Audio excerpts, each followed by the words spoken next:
Hello everyone, Joshua Myers here, and today I'm going to be here to tell you about the legend of Mary Shaw, the ventriloquist who lost her voice. Now the old saying goes is that there was this poem, and here's what the poem said, and this is how the legend goes. Beware the stare of Mary Shaw. She had no children, only dolls, and if you see her in your dreams, do not scream, or she'll rip your tongue out at the seam. It's a trick. Don't ever scream.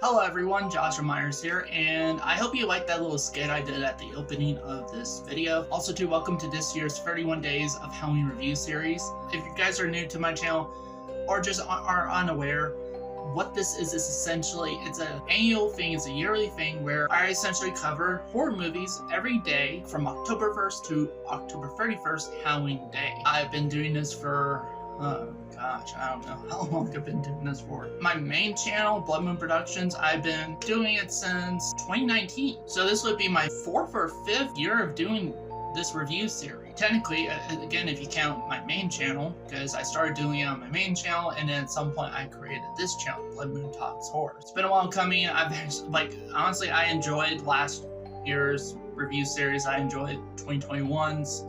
Had a great time with it, and I hope to have a great time with this year's as well. And I hope you guys enjoy the reviews I plan on doing for this year as well. Just like every year, I would post kind of like an announcement share, kind of announcing what I'm going to be covering during the month of October each year. You guys got a peek of what I'm going to be talking about, and this is one of the films that you got a peek of what I'm covering. And today I am going to be reviewing Dead Silence from 2007. From the writers and director of Saw. There's an old ghost story about a woman named Mary Shaw. The ventriloquist who was murdered.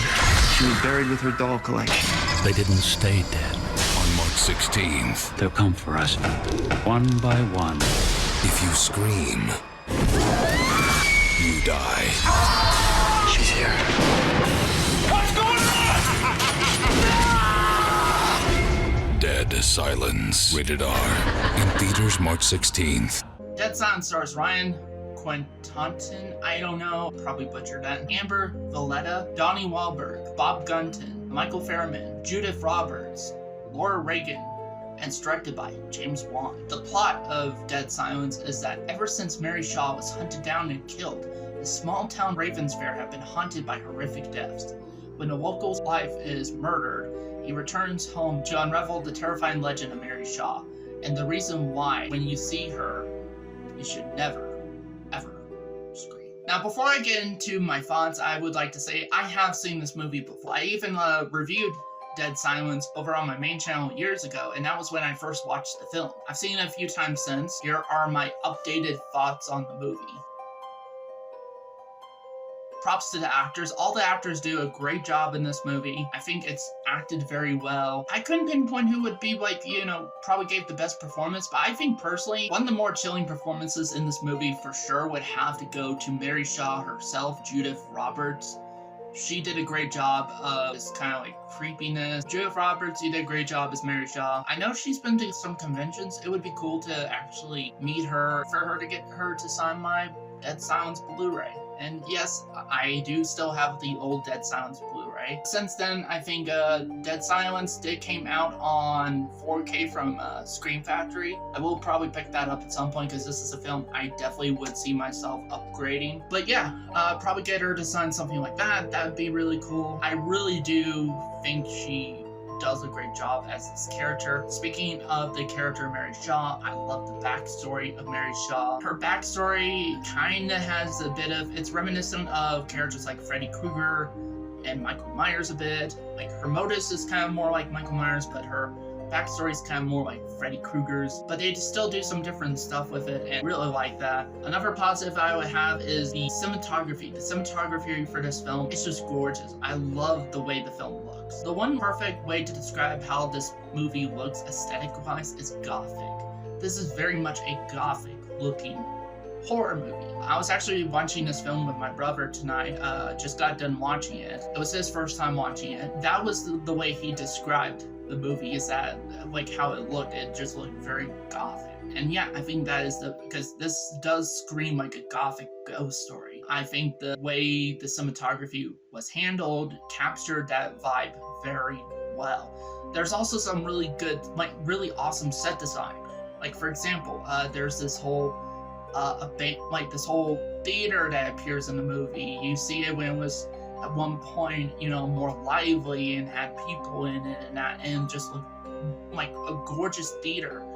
And then you've seen it like years later being decrepit and just abandoned, and, you know, cobwebs all over the place, and, you know, like stuff broken down and everything like that, and it just looks fantastic. My brother loved the set design. Like, he really loved the set. Like, honestly, like he said, if it wasn't for the cobwebs and stuff like that would be an awesome hangout location, you know, just to hang out and chill in. Yeah, so it is a very cool set. And I also would like to point out too, speaking of visuals, there's like really cool transitional scenes, like transitions, where, for example, you would see you would see like a painting or a, you know, sign, like town sign, and then it just kind of almost comes to life, and like the painting kind of like dissolves into the, you know, scene of that imagery, and it's just like chef's kiss with that. That's just like so good. I love the cinematography of this film. I love the visuals. I love the transitions. I also, again, with set design, love how they make the main town of this film, Ravens Fair, just seem like an abandoned ghost town, you know, and just kind of just nothing but dread. I love that. Also, too, speaking of characters, more specifically with actors, I think all the actors, again, like I said, did a good job. Our main lead is pretty good. I think he does a pretty good job. Let's talk about Donnie Wahlberg here. Detective Lipton, I think that's what it says his name is in the credits and everything. How can I talk about Donnie here? Mr. Wahlberg. He definitely plays a very campy character. He's kind of a secondary antagonist, but not really. It's just kind of like, he's like more of a foil for the main character, and he's definitely campy. He plays, like, Donnie Wahlberg plays this character with a campy tone and everything like that. It doesn't come off as like he's the comic relief, but he also isn't like, you know, serious either. He's not like a serious character. So yeah, and some of it's funny, and some of it, again, I'm not sure if this was intentional or not, but he does come off as like definitely one of the more incompetent cop characters I've seen in the movie, and I'm not sure if that was intentional or not. If it was intentional, then good job on James Wan and Donnie Wahlberg for that. Also, too, another plus is that I love the score to this movie. So the music in this film is composed yet again by Charlie Clouser, who, if you don't know, Charlie Clouser composed the score for all the Saw films up until, he's even composing the music for Saw X coming out next month. So he's essentially been there to compose all 10 Saw movies. So from the original Saw from 2004 to Saw X that's coming out this year. So yeah. And he composed the music for this film. I love the music. It's okay, there's some Saw-esque bit in the music.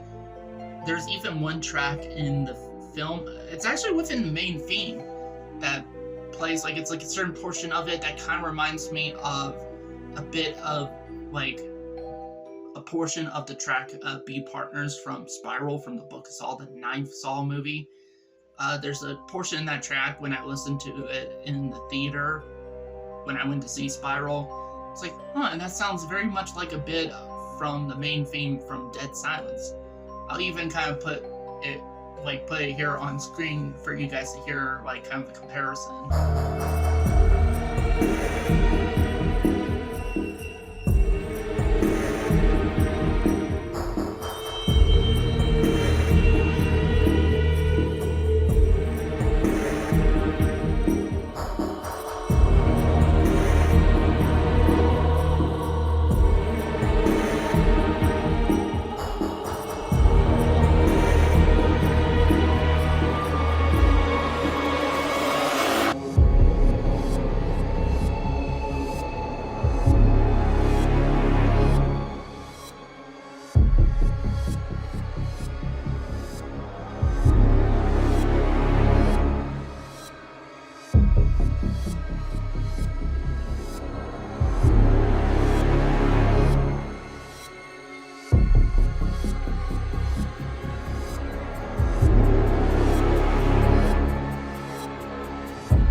Yeah, so it does very much have like almost kind of like a score ambience type of thing, like feel and vibe. Like honestly, the music in Dead Silence very much could have easily been a rejected Saw score, but still a really good rejected Saw score. Another positive I have with the film is that honestly, the pacing. The pacing of this film is really good. It's not too long, it's not too fast, it's not too long to the point where I'm like, okay, can we just get this over with, you know?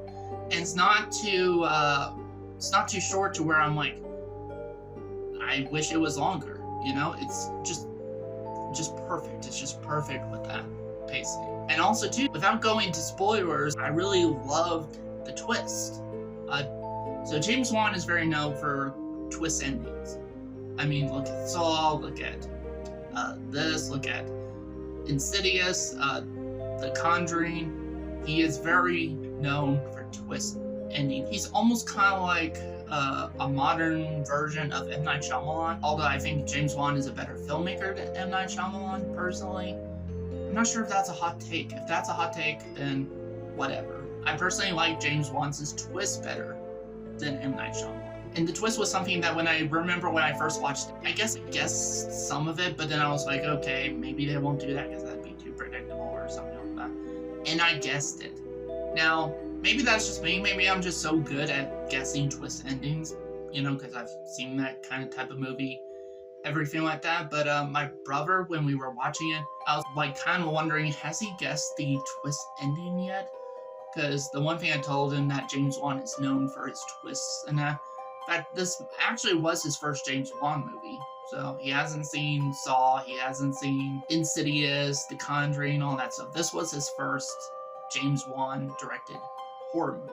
He's pieced one piece of the puzzle. He gets one part of the twist, but the rest of it, he did not guess. He did not saw it coming. I guess this may be just me because, again, I'm so good at picking up these cues and just be like, you know, looking for, you know, things that I'm like, oh, is that going to come to part? Like, is that going to be part of the twist? But still, I really love the twist, and it's a disturbing twist, actually. Again, without giving into spoilers. The effects. Now, for the most part, they do use practical effects and everything like that, and the practical effects is really good. They make all these ventriloquist dummies, all 101 of Mary Shaw's dummies, and they all are pretty cool. Especially the main one, Billy, which, by the way, Billy, like the main dummy you see throughout the film and on the posters and that, is it me, or does he look like Slappy the Dummy from Goosebumps? But they also do use digital effects, and the digital effects I don't think has aged very well. It just hasn't, but the practical effects have aged pretty well. And luckily, they do not utilize too much digital effects. They only utilize digital effects in certain scenes of the film, but for the most part, it is practical effects. There's nothing in this film that I hate, I don't, or have any issues with. Like, again, outside of the, you know, digital effects, but even then, that's why I put it under mixed, like my mixed category, because it wasn't too much of a problem, but it was something I saw that was like, yeah, it could have been better. But overall, there's nothing about this film I did not like or didn't hate. So let's move on to my rating. So with that said, I'm going to give Dead Silence a 5 out of 5 stars. Honestly, I love this movie. This is like one of those, like, it's definitely an underrated movie. I don't hear much people talking about this movie, and apparently so, because it came and went. It just like what's one of those films that came and went and people just kind of forgot about. And it's kind of a shame because this is a really good movie. I think more people should talk about it. More people should watch it. More people should talk about it. It's really good. And this is James Wan's second horror film after Saw. It's really good, especially for like a late 2000s horror movie, because this came out again in 2007. This was pretty good. Actually, I love it so much that I've always had this thought and talked about ever since I first watched this back in the day, of maybe eventually doing a Dead Silence fan film, which the way that, like, if you guys have not seen the film, I still won't give the twist away, but the way the film ends, I just don't really see how they could do a sequel like Dead Silence 2. I just don't see it. I mean, I guess it could, but it would be kind of boring. It would be kind of a boring way to continue this film. My idea is to do a prequel. And yeah, I know some people are like, oh, prequels suck most of the time. They tend to, demystify the villain and all that stuff and make it less scary and that. Yeah, I get it. I totally know those gripes. I've had those gripes myself with prequels. But, I mean, we did got a lot of info on the villain of the movie, Mary Shaw. We got a lot of kind of background and everything like that. So let me take that and make it into a full-fledged movie that leads into the first Dead Silent. Yeah, and I actually already have thought of a title for it. Shaw. So yeah, it would mostly focus on Mary Shaw and kind of like what led her to be the way that she is and how she ended up as this, like, all this different stuff, without giving too much away in regards to, like, the mystery of that character. And that's just my idea. It's something I would love to do at some point later down the line. But that is it for this review, and I hope you guys are looking forward to what I'm going to be covering the rest of this month. Also too, if you like this video, be sure to give it a like. Also too, if you're new to the channel, please hit the subscribe button, especially if you want to see more of my content. It would actually help quite a great deal. Thank you guys for watching, and hope you guys have a happy Halloween.